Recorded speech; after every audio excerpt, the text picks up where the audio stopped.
আজকে আমাদের মাঝে কবিতা পাঠ করে শোনাবে দ্বিতীয় শ্রেণীর ছাত্র সুপন দেবনাথ।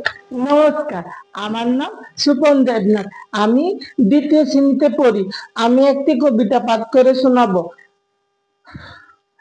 1 2 3 পাইলাম একটা বিড়ি, বিড়িত নাই আগুন, পাইলাম একটা বেগুন, বেগুনে নাই বিচি, পাইলাম একটা কেচি, কেচিতে নাই দাঁত, পাইলাম একটা হার, হারে নাই রকেট, পাইলাম একটা পকেট, পকেটে নাই টাকা, কেমনে যামু ঢাকা, ডাকাত নাই গাড়ি, কেমনে যামু বাড়ি, বাড়িত নাই ভাত, দিলাম একটা পাত, পাদে নাই গন্ধ, হাই স্কুল বন্ধ, হাই স্কুলে যাবো না, ব্যাটের বাড়ি খাবো না, ব্যাট গেছে ভাইঙ্গা, সারে দিতে কান্দা। সারে দিছে কান্দা না? সারে দিছে কান্দা? হ্যাঁ আমি জানি শেষ। ফাজিল কোথাকার, কে শিখেছে তোমাকে এই কবিতা? একদম সারে কেমনে কান্দে? হ্যাঁ